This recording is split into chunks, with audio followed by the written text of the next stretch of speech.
Hello, everyone, and welcome back to the Woman of Joy podcast. It's Q&A time, Woo. baby. Yeah. Sorry, I apologize in advance for the sound of my voice. I'm getting over a little bit of a cold, but we are thankful that you guys are here because we are doing our very first Q&A. We're doing dating/engagement/marriage questions. So we've got a handful of them here, and we're excited to dive in. It's crazy to think that we've been married for, this will be almost 8 years. Yeah. So I'd like to think that at this point we could probably, speak on this topic a little bit. Hopefully. Have a little bit of we've experience. had some experience. It's Okay. true. Do you have For anything sure. you want to say before we get to the questions? Well, you gave them a warning about how your voice. I'm gonna give them a warning about my tiredness. I'm really tired. Oh, me too. I'm a little bit on the tired side, but it's got to be done. As I said that, you yawned. I can't help it. I'm sorry. The joy of having a couple children. We love them. We love them so dearly. But I wouldn't honestly, trade them for anything. it's not even them. We just go to bed too That late. is That's also- our fault. It is also our fault. So it's not our children's fault. No, it's our not. fault. Irresponsible. We are irresponsible adults. Why do we have children? We're not responsible. I'm just kidding. Apparently, we're responsible enough to have 2 children. Okay. Anyways, so today we are tackling some fun. We got some fun questions in here. So we will just kick it right off. The first question that we received is advice for merging finances after marriage. Ooh. Ooh. We actually were talking about this before. Yes. Because you were going over the questions, and I kind of went on like a rampant for like 5 to 10 minutes. Yeah. About like, well, this is what we should do with your finances. Give us the lowdown without going too crazy. The big question that comes up a lot of times when you think about finances is, drumroll please. Obviously, should we join our bank accounts or should we have a joint bank account? That is always the biggest question that comes up. And my answer to that is yes. 100%. Yes. And there's reasons to it. Tell us why. Now, you could have multiple bank accounts. I'm not saying just have one. We, just to kind of give an example, have multiple bank accounts. We actually have 3 bank accounts. Didn't know if you knew that, but we have 3 bank accounts. We technically have my bank account, but it's not mine. It's ours. All of the bank accounts that we have can be accessed by both of us at any time. Yes. All right. So my original bank account before we got married. I actually had a bank account. Before we got married, I had a bank account. You had a bank account. Yes. Those others, we both had a bank account. And then when we got married, we didn't join our bank accounts. She just got access to my bank account, and then I got access. Yours became the primary Yes. one. So, like, mine became the primary bank account, and you got complete access to it. You got your own card that had access to it and stuff like that. And she had her own PIN and, like, all that stuff. And that was where the main money flow was coming from. And then we used your bank account as more of just like a savings, budgeting kind of bank account. That's what we used that for. So it's just for budgeting. It was for putting money away because you technically had the debit card for it, but you never use it. Yeah. You kind of like put it away. So the only way we could have gotten into that account is literally by like physically going on your phone and like accessing your account. Yeah. And so like that's what her bank account was turned into, was more of like we're going to put money in here, not touch it. Yeah. Kind of thing. And then recently we created an online bank account. So it's not like a physical bank, it's an online bank, and that is used for different types of saving. Yeah. But tell us why it's important to merge finances and what can happen if we don't. Yeah. So, anyways, we say all that just to say that's what we do. But the reason I think that it's important is, one, you are becoming one. That kind of was a play on word. Period. Like, as a man and a woman, as you get married, you become one. And you become one with each other and one with the Lord. It's not 2 halves coming together. It's one person with another full one person coming together with the Lord to be one person in marriage. Like, obviously we have different decisions and things and responsibilities that we come together, but we become one together. It's not. I remember learning this in pre-marriage counseling. Um, it's not I'm taking out the trash. It's we are taking out the trash. It's not Or you are we doing the forgot to dishes. take out the trash. It's like, why didn't you forget? Why did you forget to do dishes? It's we forgot to do the dishes.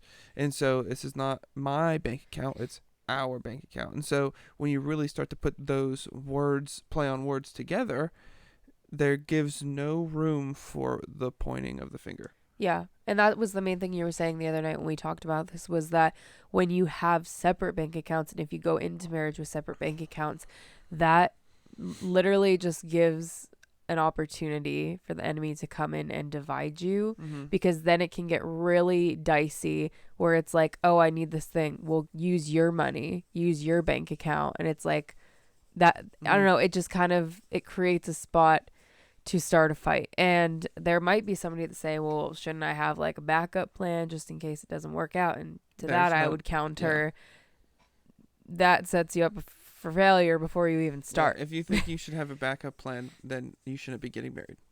Like, honestly, I'm going to be completely honest. If you think that you should have a backup plan for your marriage, because what if it doesn't work out, then you shouldn't be getting married, because marriage isn't about, divorce is so normal now. No, that's not. Nope. I'm sorry.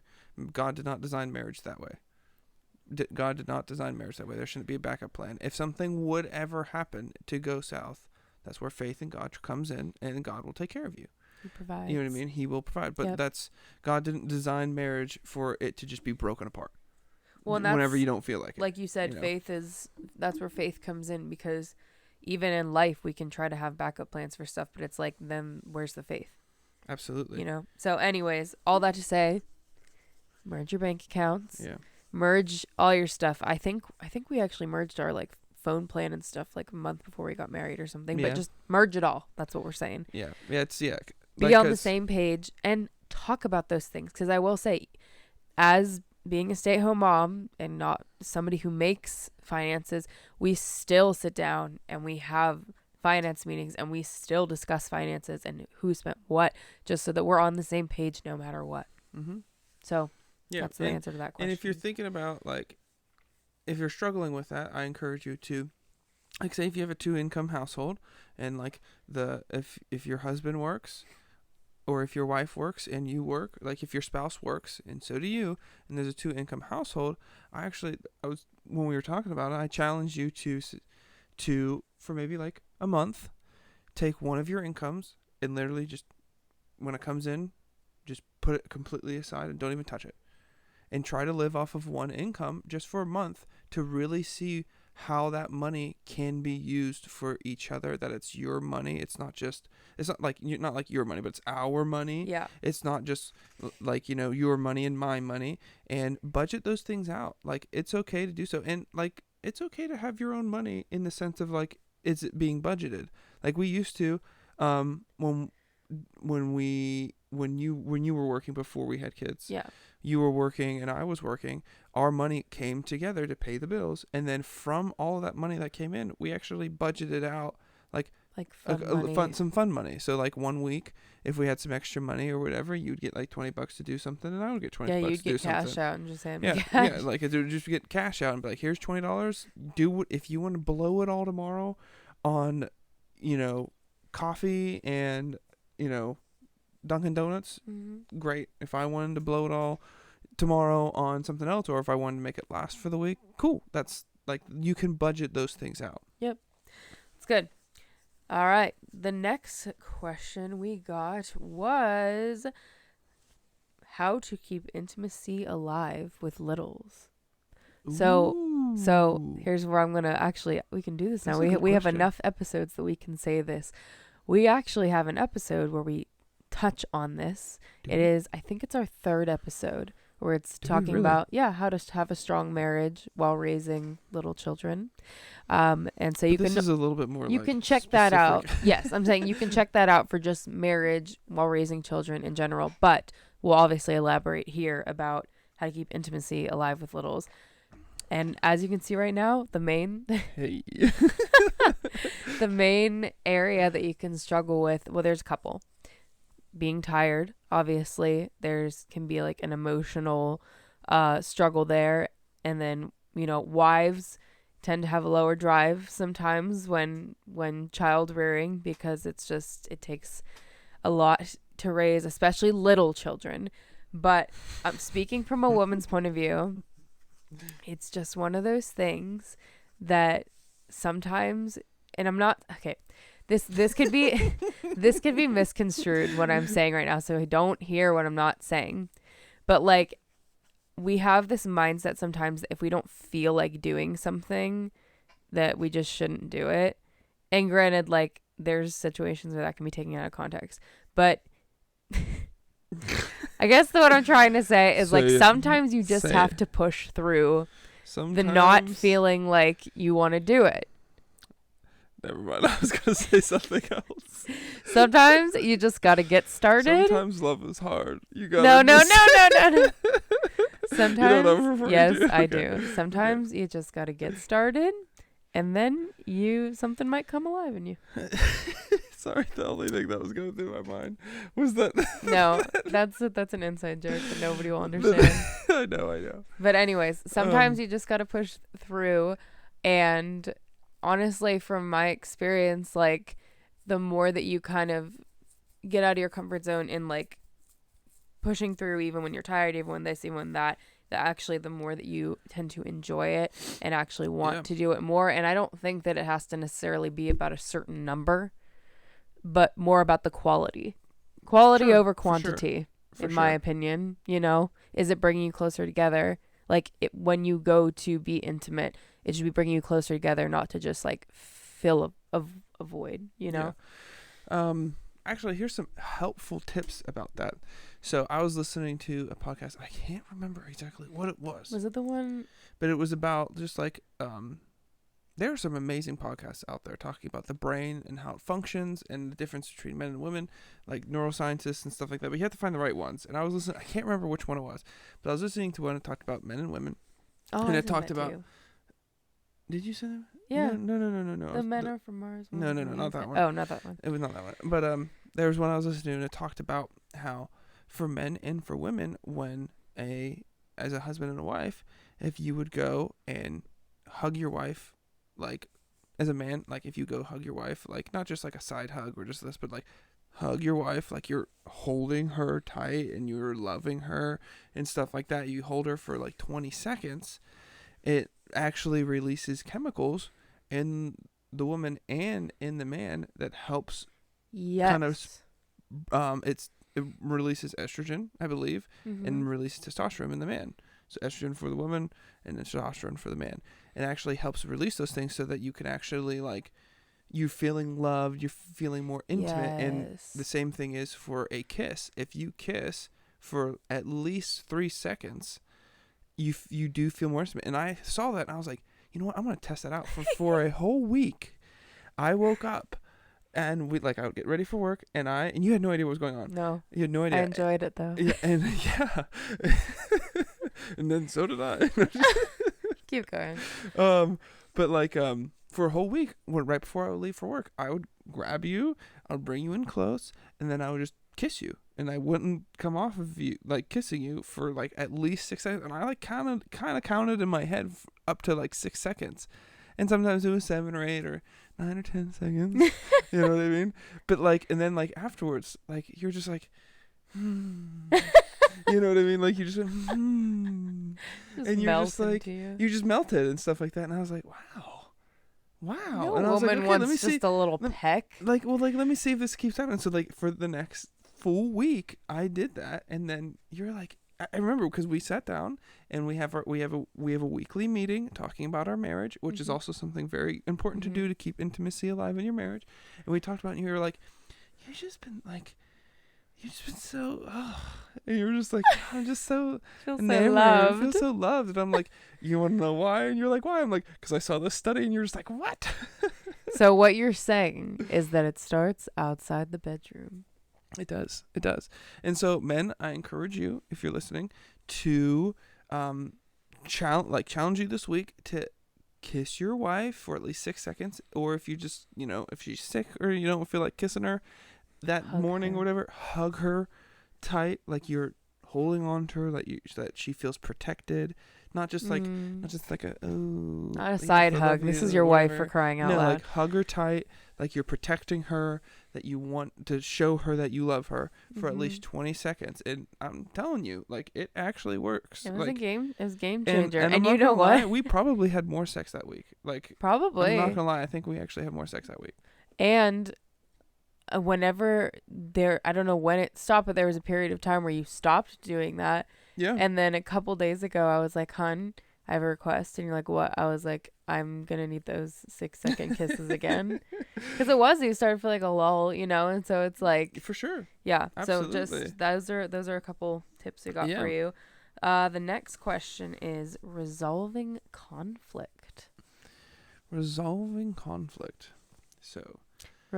Can I? Okay. So, I mean, you probably have heard this everywhere, but one of the big ones is avoiding always and never statements. Always and like never you statements. always or you never. Mm-hmm. That just comes across very Also, that comment that says the woman's always right. not That's not I'm right. gonna say this in the nicest way possible. One, that's not right, and I'm gonna say as a man, for your wife to defend you in that and say no, that's not correct, is like, thank you. I am not right all the time. Like thank you. Like the fact that you're like no, absolutely not. That's not true. I'm not right all the time. Like builds me up as the leader of the household. Be like, thanks. Like, wow. That statement is bogus. That statement. No is one's wrong right and all the horrible. time.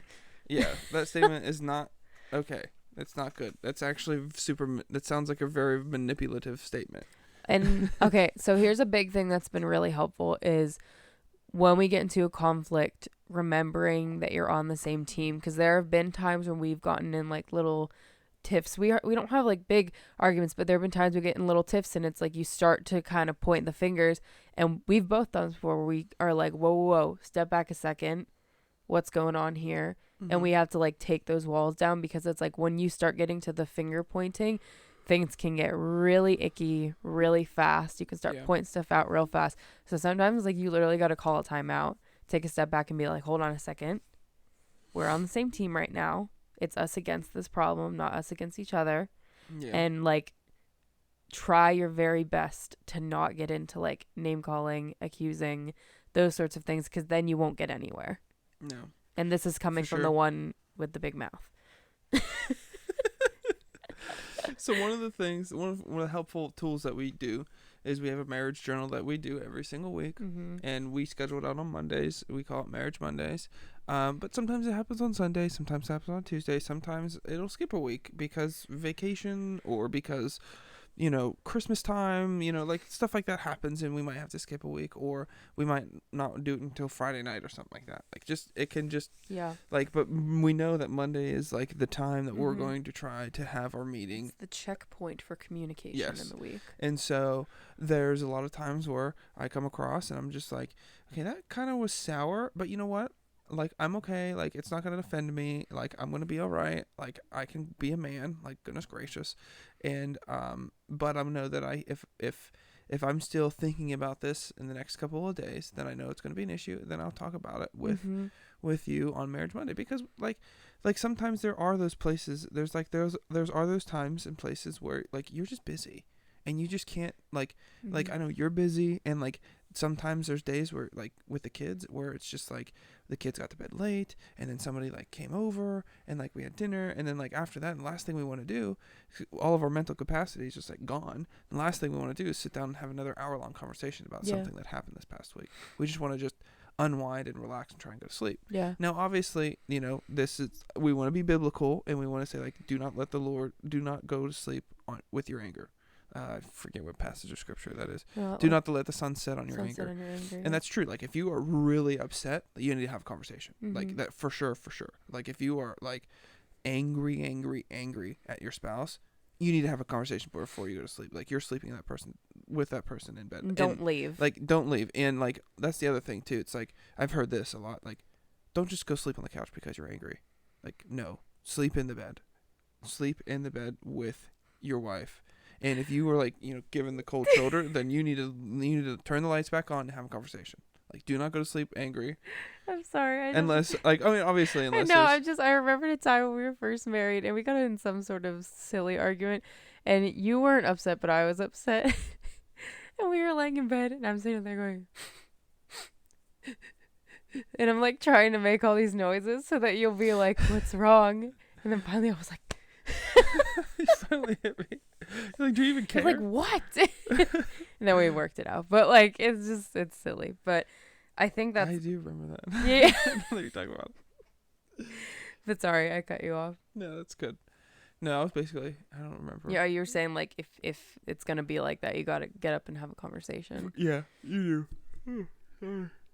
Sorry. Also, like you said, grace, having a lot of grace for each other. Because even recently, you shared something with me where like, I as an external processor, I have this thing where sometimes like, if I'm frustrated about something, I literally just need to like word vomit a little bit about my frustration for something, and literally it's not even something that needs to be acknowledged. It's just something that I need to like get out, and I don't even need a reply or anything, and then it's just off my chest or whatever. And so like sometimes I'll be walking through or I'll stub my toe or something, I'm like, geez, this just feels blah blah blah blah blah, and I'm not even talking to anybody. And you told me, you were like, I realize that you do that, and then it's just like I don't think much of it anymore because I realize you're just like trying to get this off your chest, and then like give it 2 minutes and you're fine again. And I'm like, thank you that you know that about me now, because like now it's like it doesn't phase you, or you don't take offense to it because you know that it's just like she'll give her 2 minutes, she'll be fine. Yeah, because like before, You know? yeah, because for me, I'm the You're like, exact "What is opposite. wrong?" Like, I'm gonna be quiet and for like 4 hours, and you're gonna be like, "Are you okay?" I'm like, "Yeah," and you're just like, "Are you thinking about something?" Yeah. And I'm just like, "Yes."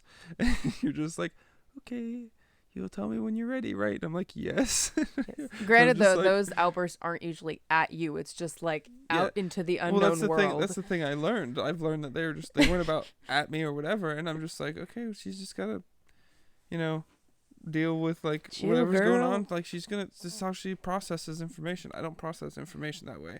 I process it inside of me. And you get really quiet. Yeah, I get really quiet and I don't say really much of anything. Yep. And that's So- how we just process information. Yeah. Any other tips to help with just conflict resolution? Yeah, no, you gotta sit down and talk about it. You have to sit down and talk about it, even if it's uncomfortable. Yeah. Even if it's uncomfortable. And that's why it's like, that's what's super enjoyable about like our, Marriage Mondays that we do, is because like we know that like that question that comes up about like, is there, something you're dealing with this week, or is there an unconfessed sin that you have to like confess? Yeah. And like throughout the first couple of years of like doing it, it was just kind of like an awkward-ish question, but something that we kind of had to like talk about, and sometimes it got heated. But now we've kind of gotten to a point where it's like, yes, it's still a little bit heated, but because we put in the work, beforehand, it's kind of like understanding. Yeah. You know what I mean? It has turned to like understanding and repentance and like joy in that time, because it's like, it's like, yeah, here I messed up here, and I'm We're sorry. clearing stuff off the table. Or like, hey, this kind of frustrated me. Like, Yeah. and now instead of me saying, hey, like this frustrated me when you did this and you're not doing this, instead of like, now that we've done it for so many years, and now, instead of you taking offense to it, you're like, okay, like, oh yeah, you know what, you're right, I need to do better. And then the same thing with like, you're just like, hey, I need you to do this, this, and this. And I'm like, you know what, you're right, I have been slacking here. Yeah. You Or know? like the language changes, where it's like, before it was like, will you just blah, blah, blah. Like it changes to I know you, but this area lately has been lacking, and so I'm not accusing you as a whole as a person, but I just am feeling frustrated about this thing. And so it's like, you see their heart, and you know that at the end of the day you love them and they love you, but it's like, we need to talk about these things or else there is going to be a problem. And so it's like the language changes. It's more grace filled, more honor seeking, more solution seeking, rather than just accusatory, trying to be right, trying to just get it off your chest so you feel better. Yeah, for sure. So that's our take on that. The next Is there one, another question after this? yeah. What's that? So the next one is how to keep things fun / exciting / butterfly feelings. Ooh. So I How to have keep things something that fun, comes to exciting, mind, but slash butterfly thing. I'm deciding if it's appropriate to share. What is it? I don't know. So let's just okay. Can you give me like keywords and I'll tell you? I won't use any specific terms, but I'll just say I'm this. interested. The element of surprise is a good thing. And ladies, if you decide to put something underneath your Ooh. normal clothes when they're not expecting it, and then you then reveal that thing in some sneaky way, they get very excited. You know? Oh, that's all I gotta say about that. Just saying, like, the element of surprise when they're not expecting something, you know? Or even, like, honestly, like, not even going that far. But, like, I mean, some days I'll just, I'm not saying that you have to do this. Like, you obviously love me no matter how I look or whatever I'm wearing. But, like, some days I'm like, I want to go the extra mile and just, like, do myself up a little bit more. And, just show you, you know, how much I love you and just, you know. Absolutely. So those are just I think a couple things. obviously it's not going to be the honeymoon phase for forever. Right. But the thing is, though, when you move through your marriage and you have the different phases, all of those things are fun, exciting, Mm-hmm. and they do have butterfly feelings in them. Like, I know so much about you, Mm-hmm. but the thing is, though, every year, it's not that we change or like we evolve, but it's like we almost kind of like learn new things about each other because we have sometimes we get different motivations, or sometimes we see something that we really like to do and we want to start doing this or we want to start doing that, and you're like, oh, I never really knew that about you, even though I've known you for 15 years. You know what I mean? It's like, wow, that's cool. Well, let's pursue that together. And that's kind of like where that fun excitement and like those butterfly feelings can come into play, where you can try new things together. Like, hey, why don't we go, we've never done this on a date night, but let's go like dancing. Let's see what that's all about. That is You know what I actually mean? really good because honestly, since I want to say maybe since our daughter, our first child, was probably about like a little bit over a year old, we actually changed our date nights drastically because before, like, our go-to was like dinner and a movie, but then we realized like very quickly that these date nights don't happen as often as they used to. So when we're out, we want to make sure that we are really like that this is really good quality time and we're not just sitting in front of a screen for 2 hours. And so we would like plan fun stuff, like we went to Dave and Buster's, we went mini golfing, we went to a comedy show. Like, you know, we've done a bunch of different things and they don't have to be extravagant, but just like, and you don't have to do it all the time. no, and you don't have to all the time, but like just we started to do things where we would get to like laugh and have fun and like have times to talk, and that there wasn't just like a bunch of screens around or just like sitting side by side. You know, it's we started to make them just the most out of them and make them like really good quality time whenever we would go out on a date. And even with like staying at home and stuff like that, like you know, even if we wanted to, you know, stay at home and, you know, not necessarily watch a movie, but like do something, like there's a bunch of fun stuff on your YouTube about like trivia or like We've done that, like yeah. fun random stuff of like the 2000s, the best TV shows, or like, can you name this song fast enough before the other person? Just like fun random stuff like that, where like it's fun, like we enjoy our time spent together. And you know, like we find those things that we like, and it's just like, hey, I remember growing up in the 90s, let's see who can guess the TV shows. Like there's tons of stuff like that on YouTube where you can just sit down and eat some popcorn and be like, oh yeah, I don't remember that show. You're like, how did you know that show? He's like, I used to watch that show all the time. Like, what? Yeah. Like, really? Like those are things that you kind of find out, like those fun little random like facts about each other you learn through just like, you know, like, hey, let's do this, let's do that. It's like trying random things that like, and sometimes it's not going to be fun. Like, and not necessarily it's not going to be fun, but sometimes it'll just be a bust. Yeah. Where you're just like, okay, that wasn't really that much fun, but we did it together and it was actually kind of funny. Or like something like that, where it's just like, you know. And like, I do want to encourage whoever asked this question that like there are going to be times, you know, whether, you know, if you're in the thick of like newborn season or whatever, that like it might not feel like butterflies or anything like that, but that doesn't mean that like the love isn't there, because what we were saying before was Mm-hmm. that the longer that you're married, like that love, it goes from that surface level to like so much deeper. And so obviously, like you said, you still will have those butterfly feelings from time to time, but it's actually just this really genuine, like you just cherish each other so much, and that love becomes just so special, that you don't really envy those like new couples anymore, because you know that what you have is so much more special and deep, and like you have history, you have roots that grow deep together. Absolutely. And so like Christian and I literally have 10 years worth of inside jokes, and that's how we communicate a lot. And so like that's Mm-hmm. another way to keep things fun, inside jokes, and just like we just like play around with each other all the time. We're like, I'm cooking dinner and you're trying to poke at me, or like Oh whatever, yeah. and it's just we just have fun together. Don't take life so seriously. Yeah, And and like yeah. share each other's interests for sure. Like there, you show me funny stuff that you see on the internet, or Mhm. like your sister sent you, and it's actually kind of funny. You know what I mean? Or I show you some funny things, and like yeah, our comedies are like a little bit different, but it's just Mhm. like yeah, it's kind of like yeah, like we realize Yeah, that it's actually kind of fun to show each other like these funny we jokes or do enjoy videos that. Yeah. and stuff like that. And it's like yeah, it's like you can keep your marriage alive, and like you don't always have to be like go on a spontaneous date or do all these crazy different Crazy things and things. stuff like Yeah. that, but like don't like for men out there, let's be honest here, like don't buy your flowers don't buy your wife flowers once a year on Valentine's Day. Now I know your wife is going to get flowers coming up here cuz it's almost Valentine's Day, but if you bought flowers for her in April, whoa. Yeah, do it when it's unexpected. Whoa. And it'll That's what bring women like. We like when like it's unexpected, or it's out of the ordinary. It's not just something you do because you're supposed to do it. yeah. Yeah. No. For sure. And I will say though, here's a little kicker for that, because if you're trying to say, if you're a wife trying to get your husband to do something fun and spontaneous for him, like we might need it sometimes, either or if you want to get your wife to do something fun and spontaneous with you, like you kind of have to start that or create the Mhm. plan. Yeah. I'm gonna be honest, like here's something that actually helped us out a lot.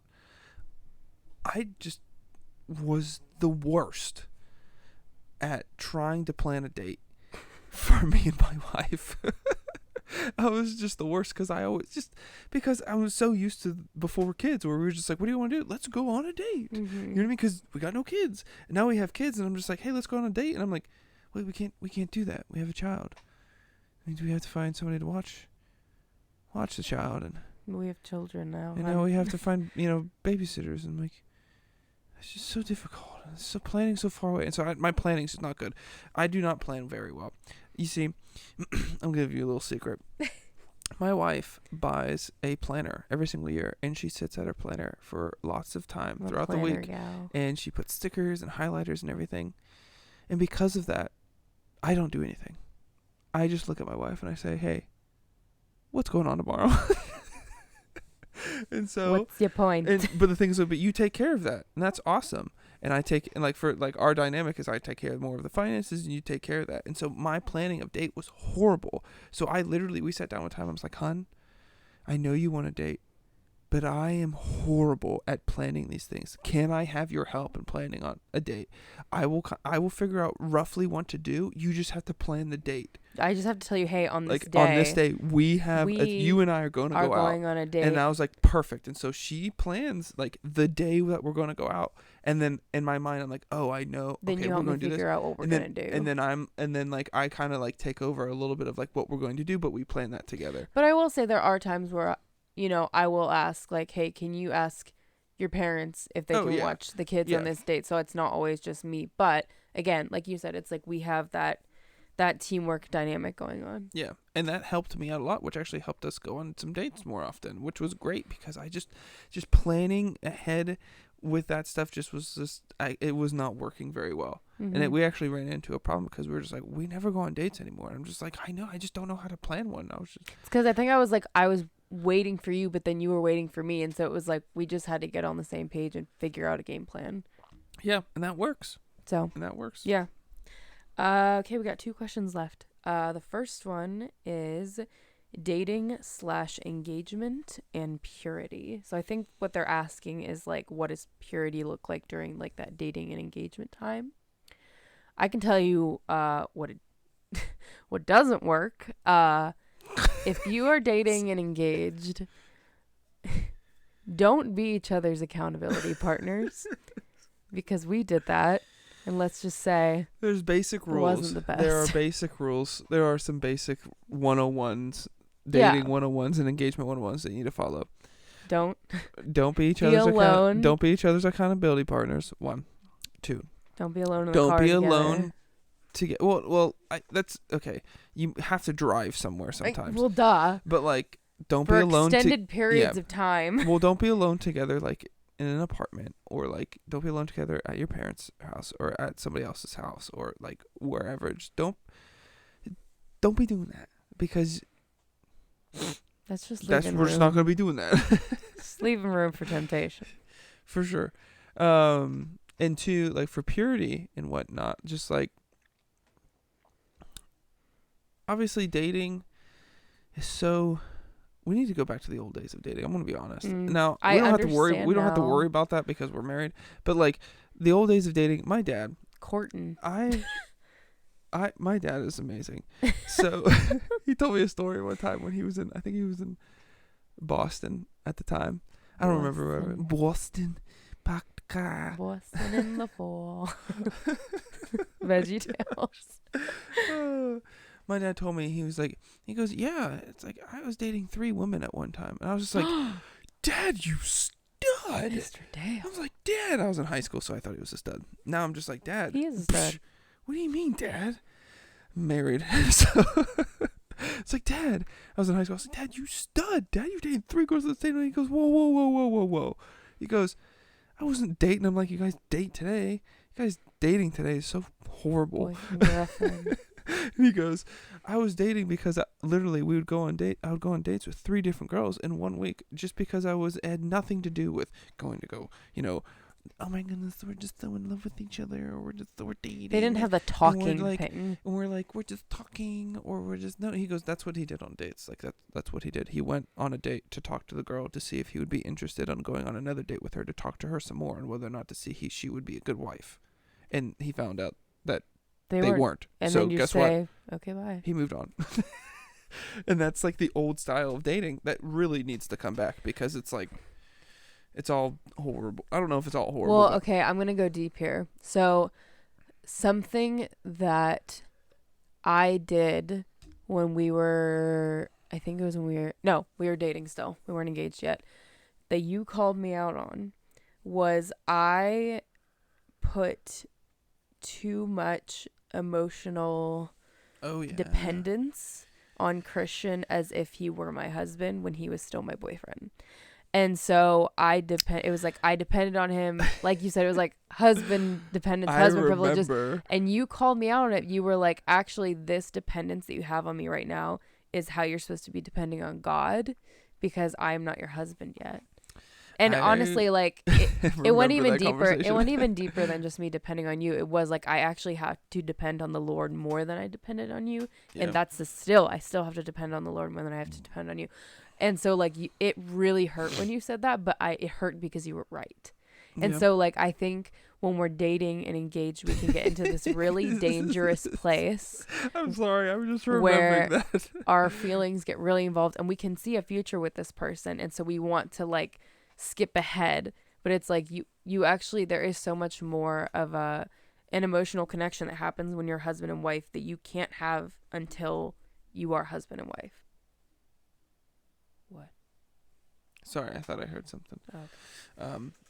No, for sure. Yeah. For sure. Sorry, I just remember that conversation. I actually really remember that conversation. I remember telling you, and I just remember like the sour face that you had on your face. Because I knew you were right. I just remember that conversation. That was fun. The other thing, it wasn't fun. I mean, it was just whatever. No, another thing that I'll actually say, this is more for engagement, and this might step on some people's toes. I'm going to be completely honest with you. If you are engaged, please do not make it longer than a 1.5 years. There's no point.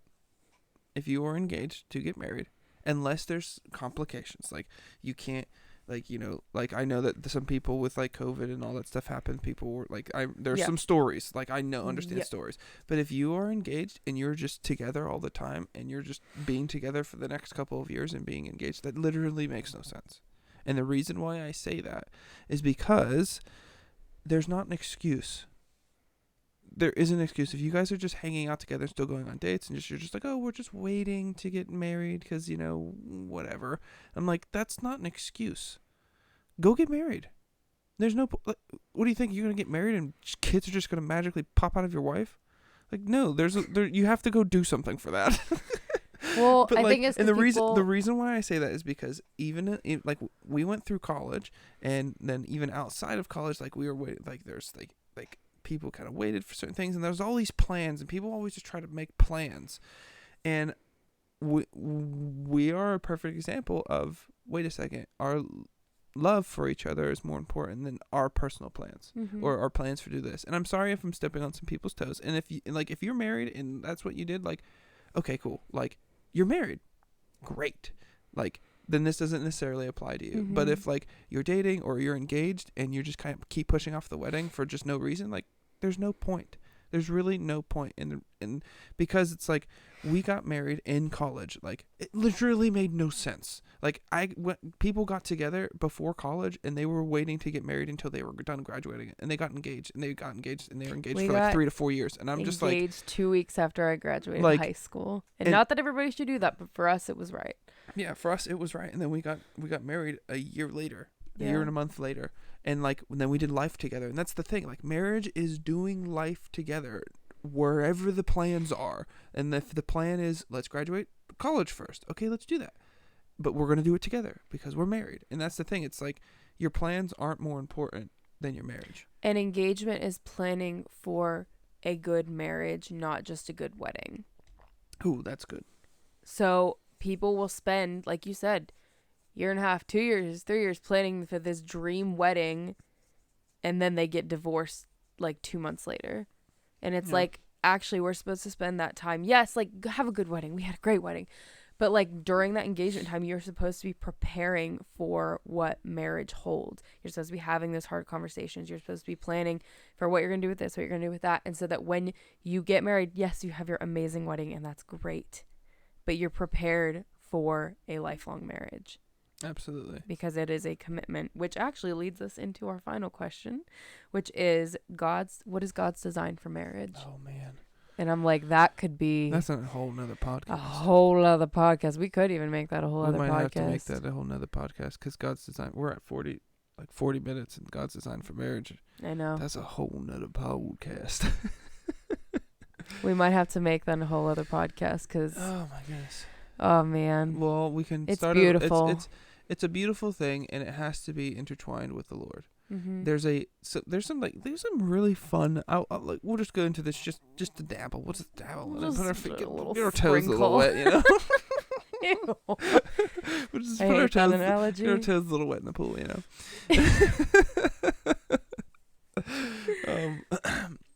But there are some really awesome like things I've seen from going to weddings, from doing weddings, that people have done like in like their marriage ceremony to like really put together like them and the Lord. Mm-hmm. And one of the things actually I'll give props to was my brother and his wife. Mm-hmm. They did that 3-corded strand. And so they took 3 ropes and they braided the 3 ropes together, and they actually made it was so cool. They have it's actually up in their house, and it's so cool because it's all the way it was designed is one was up top and the 2 were on the side, and when they braided it together it made a cross, and I was like, it was very cool. Bro, that is awesome. Yeah. And I'm not saying that just because we didn't do that wasn't, didn't mean anything, but but it was like really, it was cool because it's like it was like really and a good implication of saying like, hey, we're actually going to make God and is a part of our marriage. Mm-hmm. You know what I mean? The center. Yeah, for sure. And there's a couple other things, not to just do like a wedding stuff, but I remember it was a good friend of mine. I was doing their wedding, and they did like the sand thing, but they put 3 different sands together, one representing the wife, one representing the husband and one representing the Lord.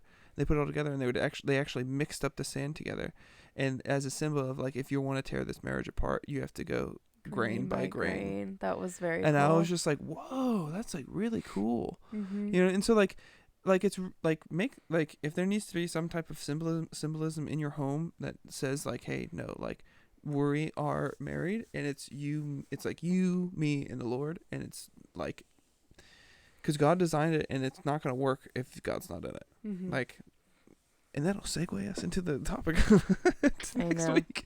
Seriously, guys, that one is like so good and so deep that I think we're gonna do a whole podcast about We'll that. 100% have to do a whole podcast about that. But anyways, thank you guys for being here. If you have more questions, you can put them in the comments. We'll try our best to answer them, and hopefully we can do something else like this. We actually did get a decent amount of votes on the topic of like parenting as well, but just this topic won out for the Q&A. So maybe we'll do like a parenting Q&A at some point as well. And so thank you guys for being here. And we love you so much. And should we pray out for the daters Sure and the thing. marriagers and the datingers? Wait, hold on. I'm tired. The datingers. The daters and the marriagers. The daters, the marriagers, and the engagers. My words don't make sense. It's late. Oh my! I think it's our turn to pray. It is your turn to pray. I want to make you pray and see if you fumble. Oh, jeez. All right.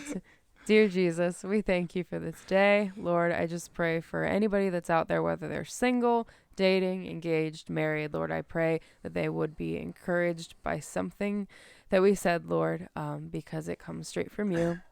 And I pray that we would just press into you with every aspect of these areas of our lives, Lord, that even though it's nice to have people speak into our lives about these areas, that we would ultimately go to you and to your word for answers regarding these topics. And I just pray that if there are people out there that want people to come alongside of them to almost guide them in whether that's engagement, that premarital counseling, or that's marriage with marriage counseling, or just even somebody to just stand with you to help you strengthen your marriage. I just pray that you would send those people to the people that they need to be in contact with. And we just thank you for all that. And we praise you in Jesus' name. Amen. Amen. All right. Thanks, guys, for being here. We will see you in the next episode. Bye. Bye.